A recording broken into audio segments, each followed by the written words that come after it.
bem, vocês receberam o tema da mensagem de hoje. Vocês podem ler comigo o tema da mensagem? A segunda queda de Satanás. É um tema que de repente espanta algumas pessoas. Eu admito que não é um tema muito convidativo. Eu admito que não é um tema muito palatável para o início do ano, porque uma boa parte das pessoas, eu não diria vocês, mas uma boa parte da cristandade estaria melhor servida nos seus desejos com um tema que falasse sobre sucesso e vitória em 2025. Ou os 10 passos para a vitória financeira em 2025. Seria bom, hein? Já pensou? Uma ministração para você sair depois daqui com 10 passos para tornar você rico e multimilionário? Não haveria cadeiras vazias nesse lugar nessa manhã.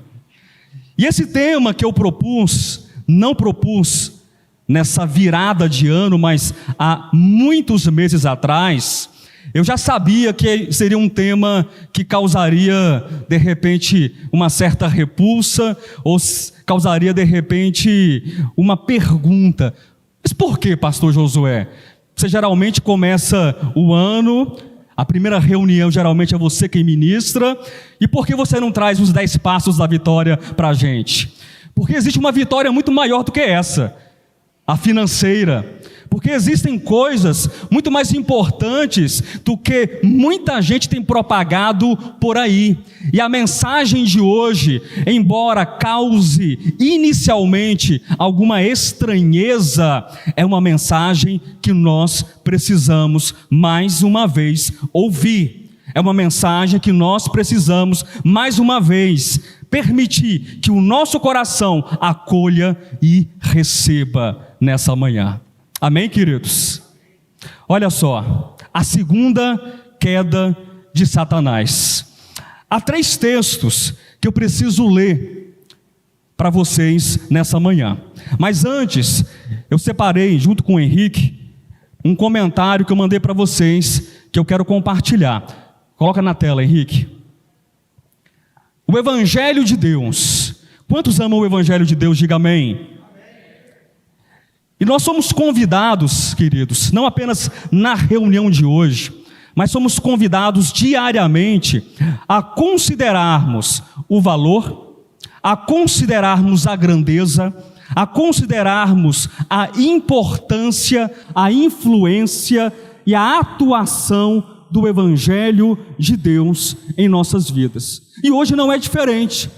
O Evangelho de Deus deve ser muito mais do que um belo título ou do que um belo tema para os cristãos, porque é muito bonito, é muito bom para lustrar o nosso ego, a gente andar com uma Bíblia como falavam há décadas atrás. Isso não se usa mais, mas para vocês entenderem a relação de ideias, com a Bíblia debaixo do braço para dizer que você é um crente, que você é um evangélico, que você crê em Deus. Isso é belo, isso é bonito, mas o Evangelho de Deus não se resume a isso, a uma estampa, a uma Bíblia, a um livro, a um nome. O Evangelho de Deus, ele é muito mais. O que é o Evangelho de Deus? É por intermédio do Evangelho, e preste atenção nisso, do Evangelho que está escrito lá, vivo em caixa alta. Por quê? Porque esse vivo trata-se de alguém, esse vivo trata-se de uma pessoa, esse vivo trata-se do Cristo. Então é por intermédio do Evangelho, vivo em nós, que podemos avançar na carreira que nos está proposta. Diga amém. Nós estamos em um caminho, nós estamos percorrendo uma carreira. Que carreira é essa? É uma carreira espiritual, é uma carreira proposta no coração de Deus e no tempo e na nossa cronologia, que é variável de pessoa para pessoa, na nossa experiência, que também é variável de pessoa para pessoa. Essa carreira se manifesta no Evangelho vivo, que é Cristo dentro de nós. Mas não se engane, diga para quem está perto de você, faz bem assim, mas devagar. não se engane, para o avanço do Cristo Evangelho ocorrer em nós. Amém?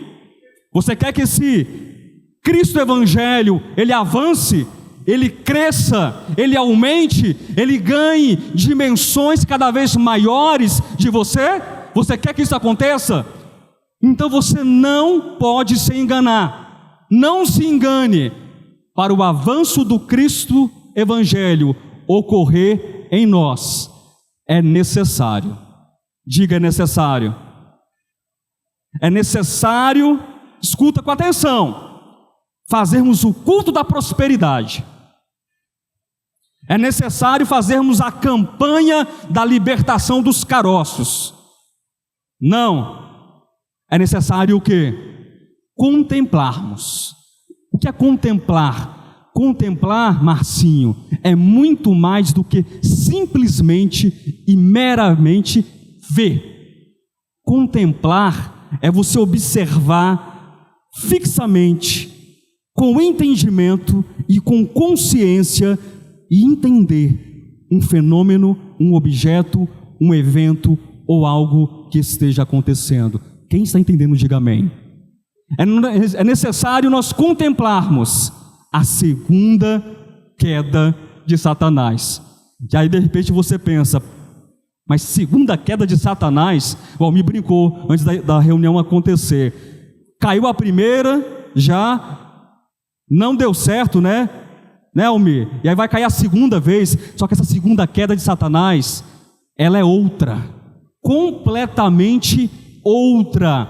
E você precisa contemplar a segunda queda de Satanás. Você precisa entender que essa queda já aconteceu, ela continua acontecendo e ela vai acontecer ainda mais no seu máximo, no seu ápice, e nós somos ou devemos ser participantes desta contemplação e também desse despojar de Satanás.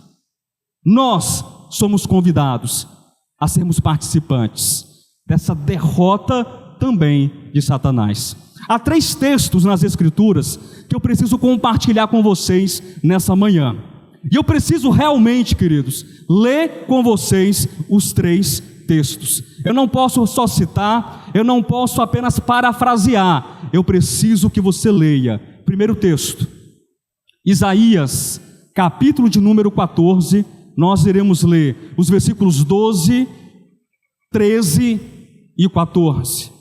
E esse texto, já adiantar para vocês, é um texto que a quase totalidade dos comentaristas acredita que de fato esse texto simbólico, esse texto alegórico, ele se refere na sua aplicação à queda de Lúcifer, a queda daquele que se tornaria então Satanás. Há pouquíssimas discordâncias e nós, enquanto ministério, enquanto igreja, nós abraçamos esta interpretação, que é um texto que diretamente se refere à queda e à corrupção de Babilônia, mas em sua aplicação, esse texto alegórico, existem outros nas Escrituras, mas do ponto de vista da aplicação e da alegoria, é um texto que fala de como a brilhante estrela da manhã, o porta-luz, o portador da luz, ele cai.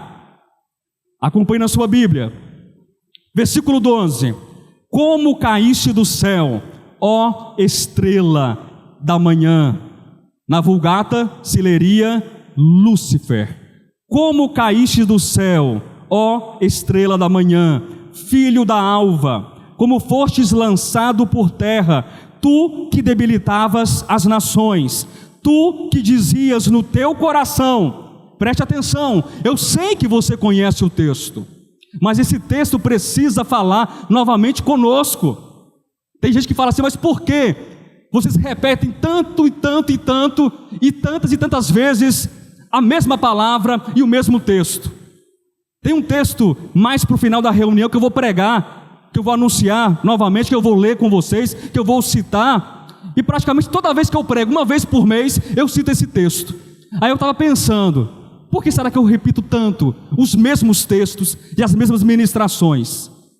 Aí eu pensei em casa, de repente eu não sei pregar outros textos, é uma possibilidade, ou existe uma outra razão que eu não conheço, mas é necessária, é causa necessária para que nós escutemos todas as vezes que eu puder repetir para você, até que eu aprenda a pregar outros textos, ou até que Deus me dê um outro caminho e uma outra direção. Mas olha o texto: tu dizias no teu coração: eu subirei ao céu, acima das estrelas de Deus, exaltarei o meu trono, e no monte da congregação me assentarei, nas extremidades do norte, subirei acima das mais altas nuvens, e serei semelhante ao Altíssimo. Vocês querem me ajudar nessa manhã? Quem quer me ajudar? Não sabe para que é, né? Vocês são corajosos, né? Esse texto que fala sobre a queda, que é a queda da estrela da manhã, a queda de Lúcifer, que se tornou adversário, que se tornou Satanás, é um texto que fala de um coração. Primeiramente, pense sobre isso. Não fique preso a um relato, a uma narrativa que você quer localizar. Todo mundo está muito preocupado com a queda de Adão e saber o fruto que Adão e Eva comeram, mas não estão preocupados de modo necessário e suficiente para entender que há uma queda primeira, há uma queda original, antes do próprio homem cair, uma queda que abalou, uma queda que maculou, uma queda que distanciou as consciências das criaturas em relação a Deus, o Criador. E aqui nós vemos e lemos o relato desta queda. E me ajude, que tipo de coração é esse? Que diz assim: eu vou subir e exaltar o meu trono, e exaltar o meu poder acima de todas as estrelas e acima de Deus. É um coração generoso? É um coração pacífico ou pacificador? É um coração amoroso, altruísta, doador? É um coração de paz? É um coração de amor, de entrega? Então me ajude, que tipo de coração é esse? Ah, pastor, você está falando de Satanás, você quer saber de Satanás, você fala de mim, mas de você que eu estou falando. Que tipo de coração? É o coração da queda. É um coração invejoso, ególatra, de fato egoísta. É um coração que mais? Infatuado, distante, inimigo de Deus, inimigo da criação, inimigo dos homens. Esse é o coração da queda. Este é o coração daqueles que são participantes da queda. E eu sei que tem muita gente preocupado em encontrar o diabo do lado de fora. Gente, a gente fala isso todo culto praticamente. Tem muita gente preocupada em encontrar Satanás do lado de fora, porque é muito simples, é muito fácil você olhar para quem te fecha no trânsito, te dá uma fechada, te dá uma rasteira, fala mal de você e fala: olha o diabo se manifestando ali. É fácil ou não é fácil?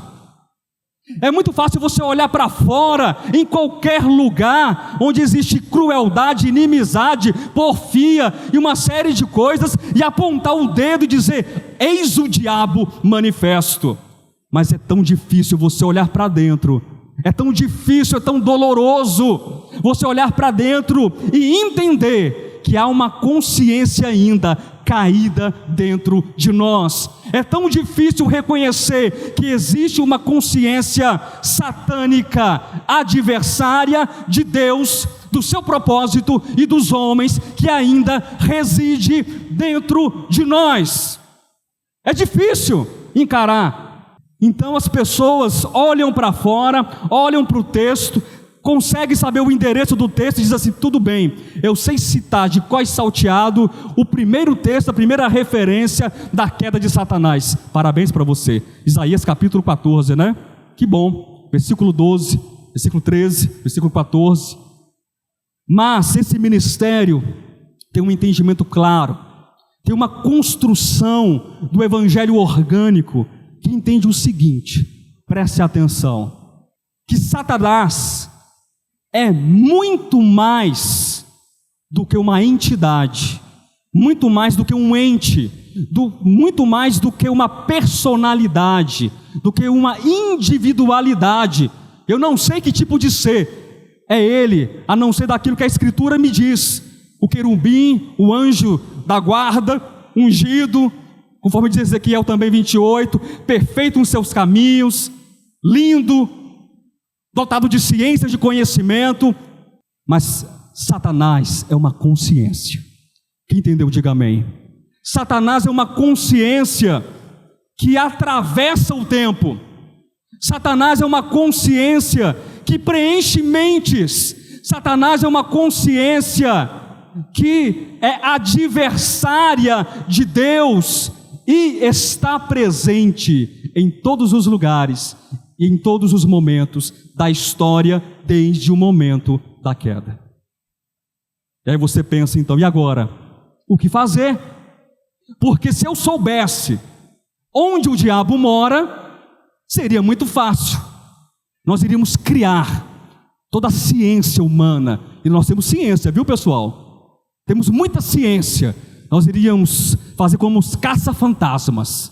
Nós iríamos criar um aparelho localizador de diabo, localizador de Satanás, e nós iríamos então com aqueles feixes de luz, igual os caça-fantasmas, né? Com musiquinha e tudo, nós iríamos localizar todos os demônios e chupar o demôniozinho ali, né, para o sapão e colocando na zona fantasma. E o último seria o quê? Igual o jogo, né, de videogame, seria o chefão, seria o diabo. A gente iria capturar Satanás, colocaria na zona fantasma e, fim de jogo, quem ganhou a partida?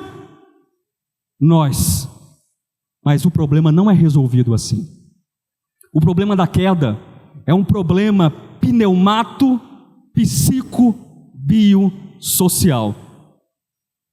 Eu vou repetir.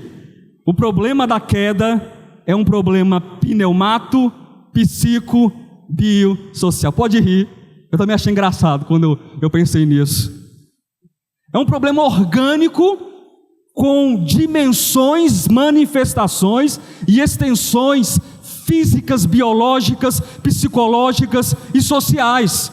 Só que a gente está muito acostumado a olhar para o mundo, e não é errado ter também essa perspectiva em nosso olhar. Olha para o mundo e fala: tem guerras no mundo, a sociedade está um caos, sim ou não? A sociedade está em miséria, sim ou não? Eis aí Satanás, eis aí o diabo. Certo ou errado nesse sentido, queridos? Está certo, está certo. Aí a gente olha também, né, esse é o aspecto social, estou de trás para frente. Aí olha para o corpo. Seu corpo está melhorando ou está piorando com o passar do tempo? Hein? Tem gente que nem tem coragem de responder, não sei porquê. A gente vai crescendo e vai envelhecendo e vai o quê? Uns melhoram um pouquinho, mas a grande tendência é o quê? É vivendo morrendo, na verdade. Você já nasce e vai morrendo, e vai adoecendo, vai ficando menor. Eu não sei o que vai ser de mim daqui a 30 anos. Porque dizem, né, que o ser humano vai encolhendo, né? Vai encolhendo. Então eu não sei o que será de mim, Amarildo, nem de você, daqui a 30 anos. Então a biologia está aí para dizer, o corpo está aí para dizer, para manifestar essa separação, a queda, e a mente, e o coração, e as emoções, e a vontade, e a psique, também manifesta o quê? A queda. E o espírito do homem também manifesta o quê? A queda. Então, pastor, o que nós vamos fazer? Nós precisamos de um remédio. Nós precisamos de uma saída. Nós precisamos de uma cura. E a cura é o Evangelho de Deus, a cura é o próprio Cristo, a cura é a salvação proposta por Deus para resolver o problema da queda, para resolver a queda em todas as suas mais variadas dimensões, na dimensão espiritual, na dimensão psicológica, na dimensão física, corpórea, orgânica e na dimensão social, na dimensão dos governos, na dimensão dessa terra, porque o reino de Deus vai se manifestar e vai encher toda a terra com a glória do próprio Deus. Isso é um processo que já está acontecendo e vai se consumar. E aí então nós chegamos ao tema de fato dessa mensagem e ao segundo texto que eu preciso ler com vocês nessa manhã. Quem é que recorda do tema da mensagem? Está fresquinho. Assim fica mais fácil. O povo colando também, né, Henrique?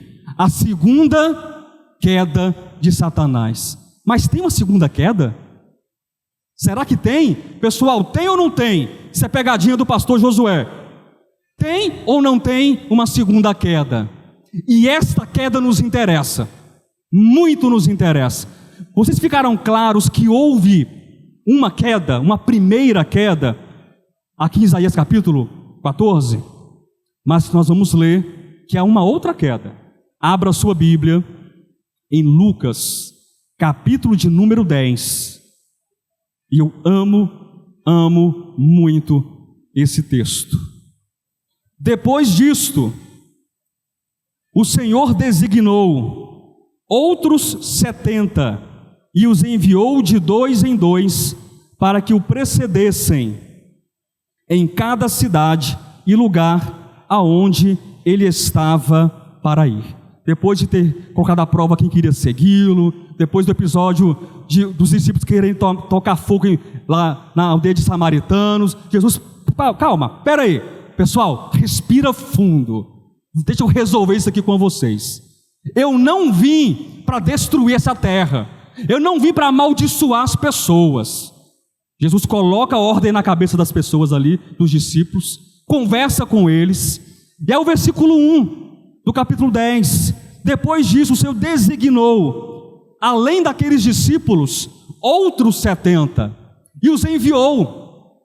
São apóstolos, são comissionados, são enviados, para o precederem em cada cidade e lugar aonde ele estava para ir. Queridos, até aqui está claro o texto para vocês? Simples e autoexplicativo? Perfeito. Vamos prosseguir. Versículo 9. Curai os enfermos. Qual o mandamento? Qual a ordenança? Qual a incumbência que Cristo direciona esses 70? Muitas coisas são ditas aqui, tá, queridos? Leiam depois o capítulo e o trecho maior em casa. Mas o âmago, o cerne, o principal, versículo 9. E você não pode deixar de notar e anotar essa referência. Nessa ida dos 70, muita coisa aconteceria nessa ida. Curai os enfermos que nela houver, na cidade que você entrar, e anunciai-lhes: a vós outros está próximo o reino de Deus. Curai os enfermos e anunciai: está próximo o reino de Deus. Emocionante, né? Se fosse você, vamos inverter, porque a Bíblia está aqui e você está aí, né? Está muito distante, né? Sim ou não, pessoal? A Bíblia está aí, está ali, e você está do outro lado. É Jesus dizendo para você, hoje: anuncie o reino de Deus. Colabore com o reino de Deus. Seja instrumento de cura para os enfermos. Eu não sei se vocês estão tão impactados. Vocês estão aí, vocês foram atravessados por essa palavra, e aí não sabem o que dizer, que pode ser isso, que é sério. Ou nós não entendemos ainda. Esses 70 foram comissionados para curar os enfermos e para anunciar a proximidade do reino de Deus. Papel da igreja, papel dos escolhidos, papel do povo de Deus. Mas pastor, eu não vejo milagres hoje na igreja. Eu não vejo esse movimento de cura de enfermos, de cegos, de cancerosos, de paralíticos. E nós acreditamos que os milagres acontecem. E nós falamos isso tantas e tantas vezes. Mas o maior milagre, e também nós afirmamos isso, a maior cura é a cura que se processa no espírito, no coração e na alma dos seres humanos. E este ministério, tal como tantos outros, é um ministério chamado, convocado, comissionado e enviado para dizer que o reino de Deus está próximo e para dizer que Deus continua curando enfermos. Deus continua curando enfermos. E aí você procura os enfermos físicos, que Deus também cura, mas existe a cura necessária do coração, a cura daquela queda de Isaías capítulo 14, a cura do orgulho, a cura do distanciamento do homem em relação a Deus, a cura da insensatez, a cura da inveja, a cura da preguiça física, espiritual, a cura de tantas mazelas e problemas que estão nos encadeando, estão nos prendendo e fazendo com que nós vivamos uma vida pequena, acanhada e perturbada. Deus está nos chamando para anunciar e Deus está também nos curando no processo. Nós precisamos experimentar isso, queridos, a cada dia das nossas vidas. O Evangelho não pode ser um tema simplesmente bonitinho do lado de fora para nós. O Evangelho é real, o Evangelho é verdadeiro, o Evangelho é potente e é potência em nós. E é interessante que os discípulos ao regressarem, esses 70 ao regressarem, acompanhe, lança Henrique, versículo 17. Então regressaram os 70, amém? Jesus fez o que com eles? Vão para as cidades fazer o que? Hein, pessoal? Presta atenção, Jesus comissionou 70, vão para as cidades fazer o que? Curar os enfermos e anunciar o reino. E eles foram. E depois que você vai, você volta. Então regressaram os 70. Ah, Senhor, nada deu certo na vida da gente. Ninguém ficou próspero financeiramente. É isso? Ninguém casou que estava descasado. Estavam revoltados, decepcionados. Não. Então regressaram os 70. De que modo eles regressaram, queridos? Possuídos de alegria. Ponto. Não tem ponto aqui não, é vírgula, mas ponto. Eles regressaram possuídos de alegria. Já parou para pensar se o Evangelho, se a cura espiritual e a cura da alma produzidos em você tem feito você mais alegre em Cristo, com Cristo e para Cristo? Já parou para pensar sobre isso? Eles regressaram possuídos de alegria. E eu sei que o texto, do ponto de vista objetivo, ele diz algo físico.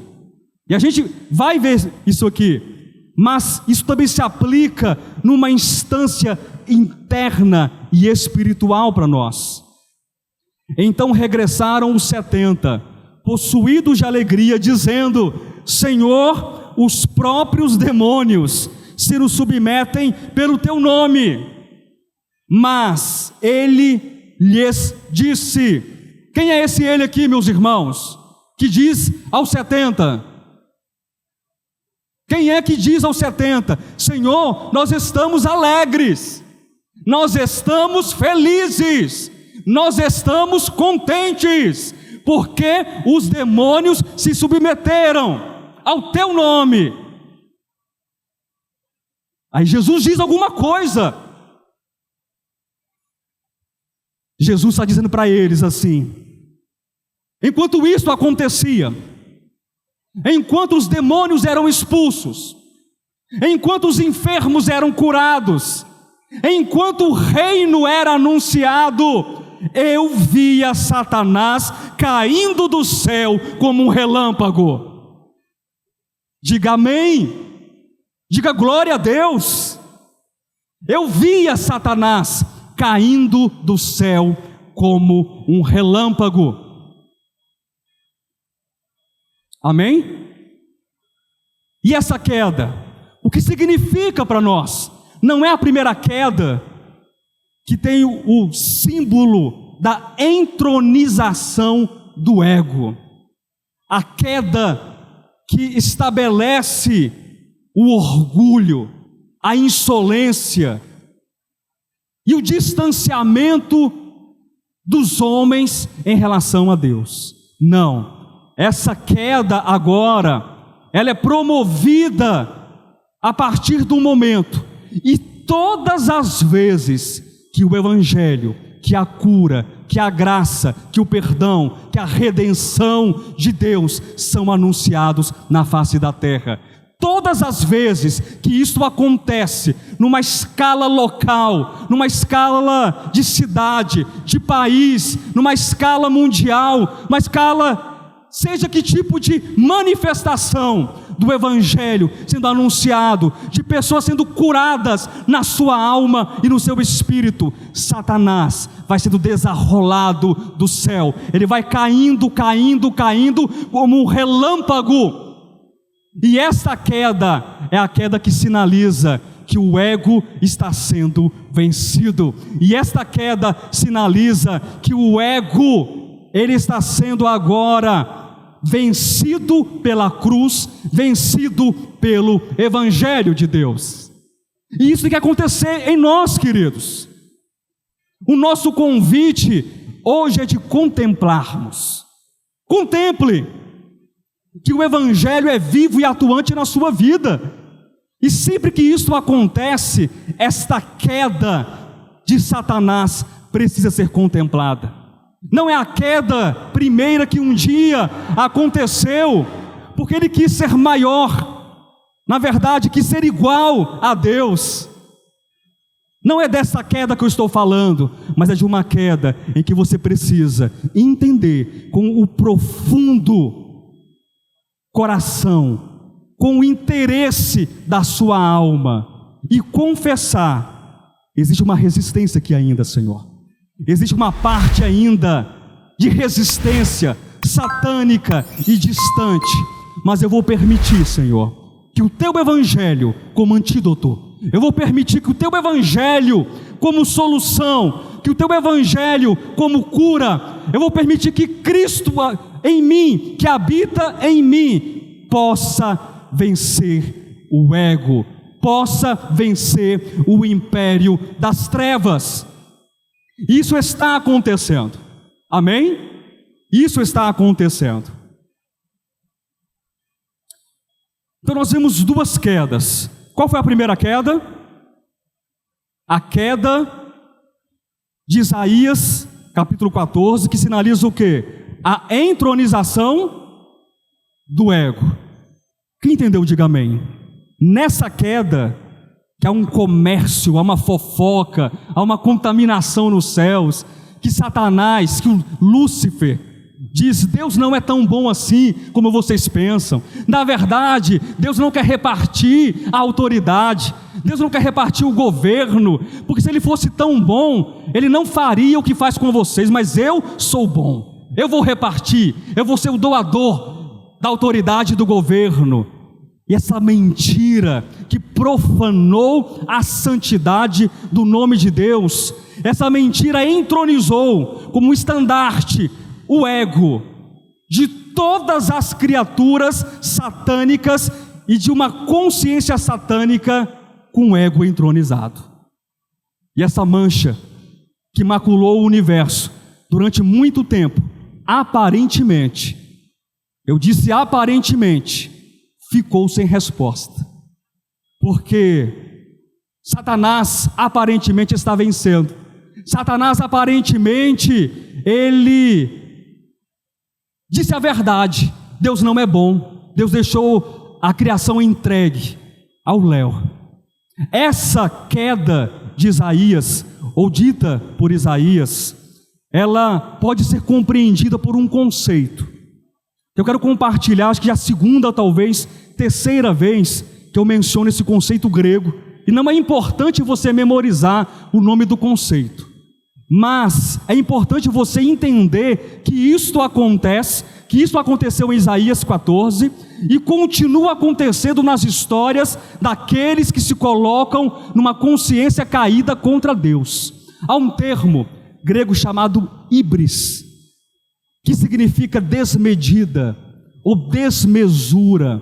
Ele é amplamente utilizado na mitologia grega para falar a respeito de homens que foram contra a vontade da divindade, foram contra a vontade dos deuses e pensaram que eram maiores ou melhores do que os próprios deuses.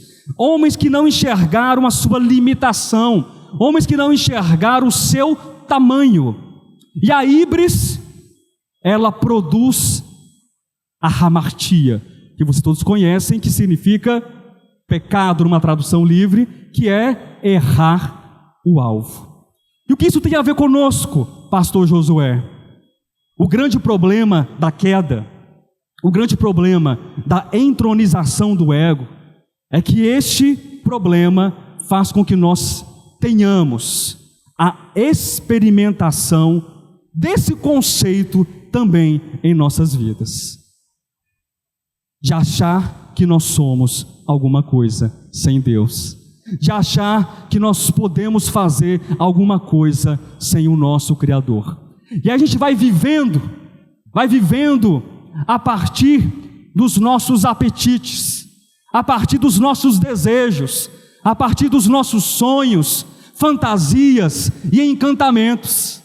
E a gente sabe que Deus sabe que existe um Deus, mas a gente não está nem aí para esse Deus, porque o que mais importa para nós, na verdade, é o nosso tamanho e a nossa arrogância, é a nossa verdade, é a nossa certeza. E a nossa fome e o nosso apetite, então, é uma fome e um apetite dos nossos próprios desejos. E não se engane, isso é queda, isso é híbris, isso produz hamartia, o princípio da queda. O que antecede a queda é o orgulho, é a independência. E nós, mais uma vez, precisamos entender isso. Nós, mais uma vez, precisamos entender que o Evangelho é o tratamento adequado de Deus para o orgulho que reside no coração caído da humanidade. Nós temos que entender que somente por Cristo a queda será revertida. Somente por Cristo a queda será tratada em suas raízes, na sua essência. Não basta ter algo externo.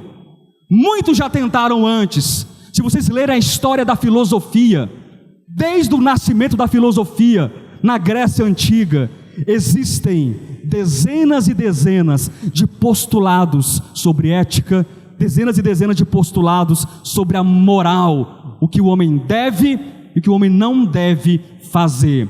Faça, não faça. Fique, não fique. Mexa, não mexa. Seja, não seja. Vista, não vista. Coma, não coma. E nada disso resolveu em milhares de anos de um profundo saber filosófico. O que é que resolve? O Evangelho. O que é que resolve? É a cura dentro de você. Eu quero que você enxergue a você nesse momento. Eu não estou aqui para dar nome nenhum. Eu não tenho competência, eu não tenho capacidade, eu não tenho visão de raio-x, eu não tenho essa visão espiritual para dizer quais são as enfermidades que afetam a nossa alma. Eu mal consigo ver as minhas, consigo ver algumas, mas mal consigo ver. Mas de vez em quando eu vejo algumas enfermidades aqui dentro de mim. E a gente tem que procurar o especialista certo para tratar da enfermidade. Quando você olha para dentro de você, eu sei que você se depara com enfermidades na alma, no coração e no espírito.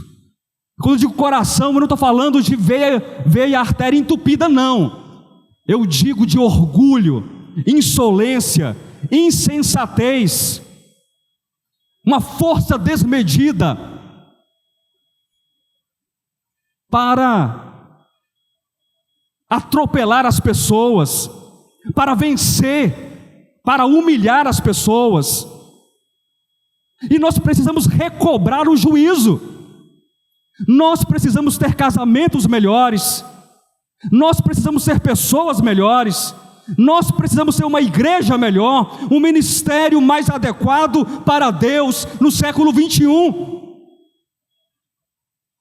Nós precisamos permitir que o remédio verdadeiro haja em nossas vidas. E como é que esse remédio vai agir em nossas vidas? É nos unindo à visão de Deus, é nos unindo à ideia de Deus, é nos unindo à mesma contemplação de Cristo. Do mesmo modo que Cristo viu, nós também precisamos ver. Do mesmo modo que Cristo declarou, quando vocês pregavam, expulsavam demônios e curavam enfermos, eu via, eu contemplava, eu enxergava o adversário caindo do céu como um raio, sendo destronado, sendo aniquilado, sendo abatido, sendo despojado dia após dia. Pastor, mas Cristo não fez isso na cruz? Está escrito que Ele fez isso. Ele despojou os principados e potestades, Ele triunfou, Ele disse: está feito, está consumado, sim, de fato e de verdade. E tudo está feito, e tudo está realizado na perspectiva da economia de Deus. Mas na minha perspectiva, na cronologia, no tempo, no espaço, na semana, no mês, no ano, isso tem que ser experimentado diariamente. É remédio todo dia, é remédio toda semana, é remédio enquanto nós estivermos vivos. Que o remédio é o Evangelho, o remédio é Cristo. Somente por intermédio do Evangelho vivo, somente por Cristo, a segunda queda de Satanás vai ser sentida aqui dentro desse coração. Porque enquanto o Evangelho não for real e verdadeiro em mim, eu sou participante da primeira queda. Quem está entendendo? Diga amém. Está difícil fazer essa relação, queridos? Enquanto eu não permitir que o Evangelho seja uma dose diária, contínua, permanente e crescente de Deus em mim, eu estou parado, paralisado e preso em Isaías capítulo 14, versículos 12, 13 e 14, e dizendo: eu subirei, eu serei, eu farei. É interessante que a palavra híbris, e eu fiz algumas pesquisas, de alguns comentários, tem muita coisa boa, muita coisa que também não é tão boa, mas eu anotei uma das que eu achei mais interessantes, sobre híbris. Está ligada ao orgulho, está ligada à insolência, está ligada à violência e, interessante, na Grécia clássica, a palavra híbris era utilizada quando alguém usava de força para humilhar alguém. Quando uma pessoa usava, viu, Rodolfo? Presta atenção. Usava de força, de status, de poder, de posição, de recurso, de dinheiro, para diminuir, para humilhar uma pessoa. Ah, pastor, isso não acontece no mundo, não. Está pregando na igreja errada. Acontece ou não acontece? Quantas vezes o espírito da híbris não se apossa da gente? Quantas vezes a gente não utiliza força, insolência, violência, orgulho, arrogância, prepotência para diminuir e para humilhar até mesmo os mais queridos da nossa casa? Pense sobre isso. O que eu vou fazer, pastor? Marcinho, você está com dor de cabeça, tem que tomar o quê? Dipirona. Se não passar, vai no neurologista, viu, Marcinho? Rodolfo, você está com o joelho bichado. Joelho não presta para nada, seu joelho, viu, Rodolfo? Estou vendo daqui. Vai procurar quem, Rodolfo? Ortopedista. Já entendeu, né? Coração insolente, coração orgulhoso, coração, ajuda aí pessoal, da híbris, coração inquieto, coração enfatuado, coração amargurado, pretensioso, arrogante, orgulhoso. Gente, não tem palavra que dê conta disso. O que a gente dá para um coração desse? O que a gente dá para um coração desse? Evangelho de Deus. É o Evangelho, queridos. Glória a Deus. Essa é a segunda queda de Satanás. Toda vez que o Evangelho ele encontra lugar, toda vez que Cristo encontra lugar, que você diz assim: olha, eu vi que eu fui orgulhoso, eu vi que eu usei de força contra o meu irmão que se assenta ao meu lado, eu o humilhei, e eu reconheço e peço perdão, Senhor.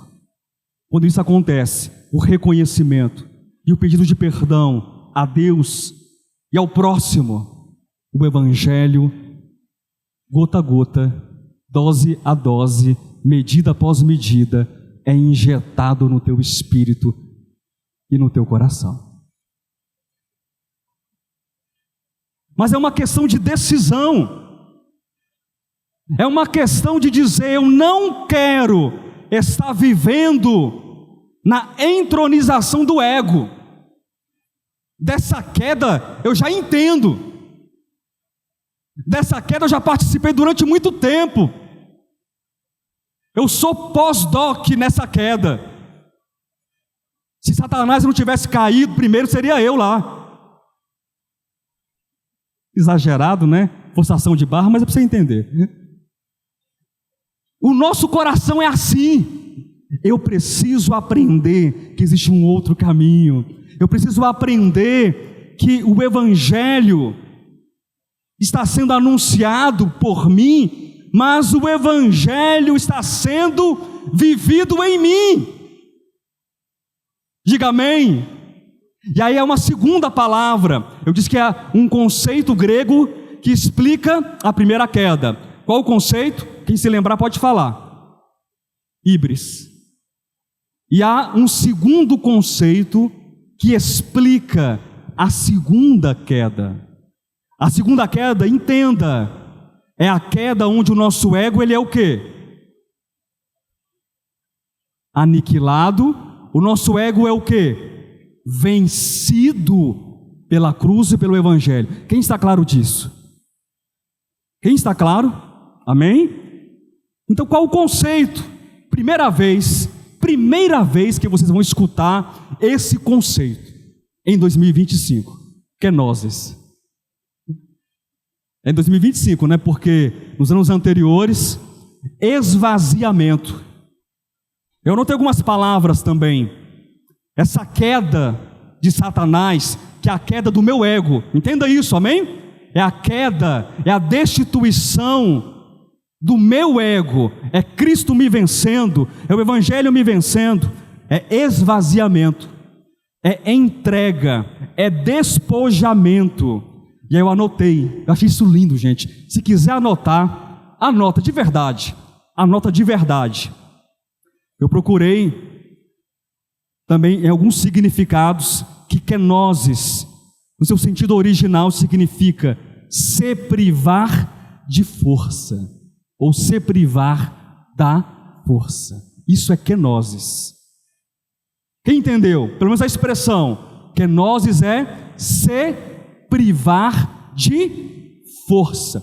Quando você lê, por exemplo, o texto de Filipenses 2, a partir do versículo 5, ali nós temos um verbo que depois, esse verbo kenou, o versículo 7, se não me falha a memória, o versículo 8, que dá a palavra kenosis, que é um conceito da teologia, um conceito da Bíblia nesse sentido.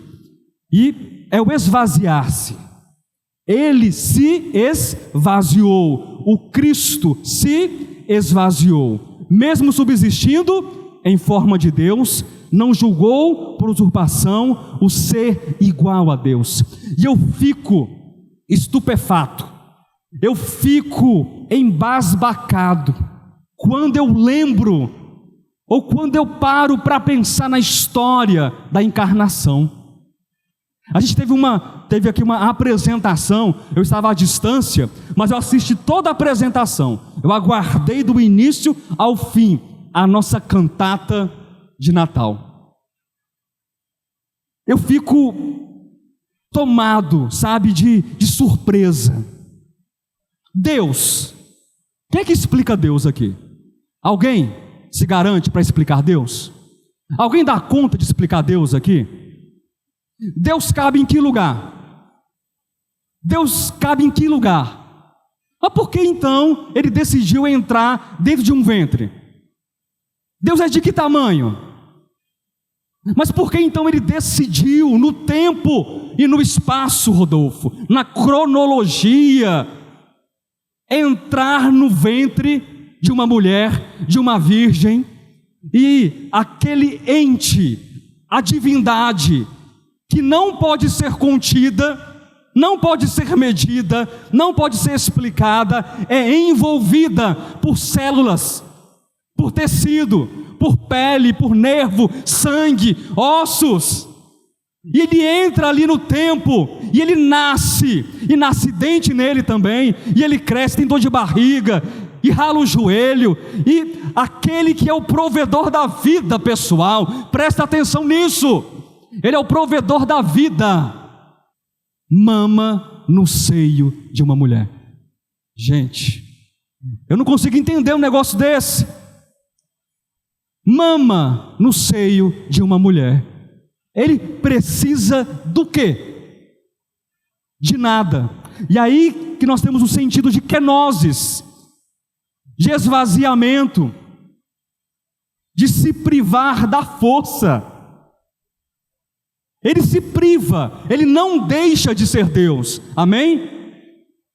Há inclusive na teologia uma discussão, desde o século I, século II, sobre esse texto de Paulo, que Cristo ele abre mão da divindade, abre mão da sua glória, abre mão dos atributos, nada disso, ele não abre mão, ele é Deus inteiro, integral, embora eu use a palavra inteiro e integral, sendo tolo, porque eu não sei o que é ser inteiro e integral para Deus, mas é Deus absoluto, que não abre mão da onisciência, da onipresença, dos atributos, da glória, da divindade, não abre mão de nada, sendo Ele Deus, Ele não julga por usurpação o ser igual a Deus, Ele kenosis, Ele então se esvazia, Ele se priva da força que é, ou da força que tem. Por quê? por amor, por exemplo, por compaixão, por graça, por favor, por misericórdia. E nós somos convidados a ter esse sentimento, que é o texto de Paulo. Tende em vós o mesmo sentimento que houve em Cristo Jesus. Esse é o texto que nos encoraja para ter esse mesmo sentimento, ter a mesma kenosis experimentada em nós. E eu vou me encaminhar para o final, para o último texto que eu separei para ler, que foi o texto lido na abertura dessa reunião. Amém, queridos? Apocalipse, capítulo de número 12, do versículo 7 até o versículo 11. Achou? Muito bem. Esse texto é um texto simbólico, profético. Tem muitos símbolos aqui de uma mulher grávida que está prestes a dar luz a um filho vencedor, um filho varão, a um dragão vermelho que quer devorar esse filho da mulher. E esse dragão é a antiga serpente, é o adversário, diabo, Satanás, que aqui nesse texto belo e profético e simbólico, é dito a partir do versículo 7, que é uma peleja no céu. Miguel e os seus anjos pelejam contra o dragão. E aí a partir do versículo 10, preste atenção nisso, eu estou quase encerrando, queridos. Então, tem o versículo 9, deixa eu ler o 9. Foi expulso o grande dragão, a antiga serpente, que se chamava Diabo, e Satanás, o sedutor de todo mundo. Sim, foi atirado para a terra e com ele os seus anjos. Você consegue enxergar uma queda aqui? Quem consegue enxergar uma queda? A queda de quem? Da mulher? A queda do filho varão? A queda de Miguel? A queda de quem? Do dragão. Não é a primeira queda de Isaías. É parte da queda que nós vemos em Lucas capítulo 10, de uma maneira maior, mais ampliada. Versículo 10, esse versículo 10, ele começa com que palavra? Então, ele caiu, não caiu? Ele foi expulso, o adversário, o sedutor, o inimigo de Deus, ele foi expulso do céu. Porque ele foi expulso, o que acontece? Então, tem um então aí? Ouvi grande voz do céu, proclamando, agora, diga amém, agora veio a salvação, o poder, o reino do nosso Deus e a autoridade do seu Cristo, pois foi expulso o acusador de nossos irmãos, o mesmo que os acusa de dia e de noite diante do nosso Deus. Eles, pois, o venceram por causa do sangue do Cordeiro e por causa da palavra do testemunho que deram, e mesmo em face da morte, não amaram a própria vida. De que modo a igreja vence? De que modo há vitória sobre o dragão? É por causa do sangue do Cordeiro, é por causa do testemunho, da palavra do testemunho que deram. E não entenda o sangue do Cordeiro como se você tivesse que andar com um frasquinho de sangue de Jesus Cristo, de mais de 2000 anos atrás. Olha o frasquinho, as hemácias, tudo seco. E aí você pega esse sanguezinho e vai vencendo. Não é desse modo que você vence. Mas o sangue, escute com atenção, o sangue do Cordeiro fala de uma atitude. Cristo não foi morto há 2000 anos atrás. Baita de heresia, né, Marcinho? Eu sabia, baita de uma heresia.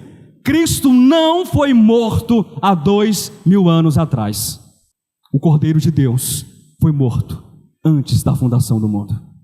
A cruz, o evento no tempo, o evento histórico que é verdadeiro, tá, pessoal? Entenda tudo isso apenas como um arranjo na minha narrativa.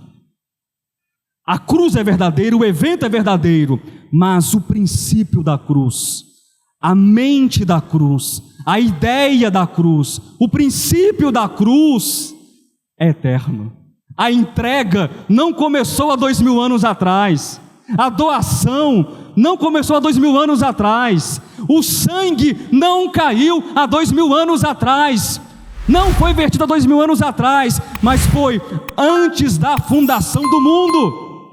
Isso é sangue, é o sangue do Cordeiro. E é declarado em Apocalipse que o caminho de destronar Satanás dos ares, o caminho de lançar Satanás, agora é a segunda queda de Satanás dos ares para a terra, de destituí-lo, de destituir o ego, a empáfia, o orgulho, é pelo sangue do Cordeiro. Você não pode deixar de utilizar o sangue do Cordeiro na sua vida. E a palavra do testemunho é demonstrar as ações, as atitudes e o coração do próprio Cristo em sua vida. É desse modo, queridos, que a segunda queda de Satanás, ela se efetuará dia após dia em nossas vidas, na nossa experiência individual, na nossa experiência de igreja, na nossa experiência enquanto parte do corpo de Cristo, até que um dia todas as experiências individuais e a coletividade, e todos os tempos, e todas as línguas, e todos os joelhos, e tudo no universo convirja para a completa derrota do ego, para a completa derrota da oposição da criação contra o Criador, porque a reconciliação será plena, total e perfeita pelos séculos dos séculos. Que aplauda o Senhor. Glória a Deus. Que essa palavra repouse no seu coração, que essa palavra dê a nós entusiasmo em 2025, mais uma vez, para entendermos que o nosso caminho de cura não será possível sem o Evangelho e sem Cristo.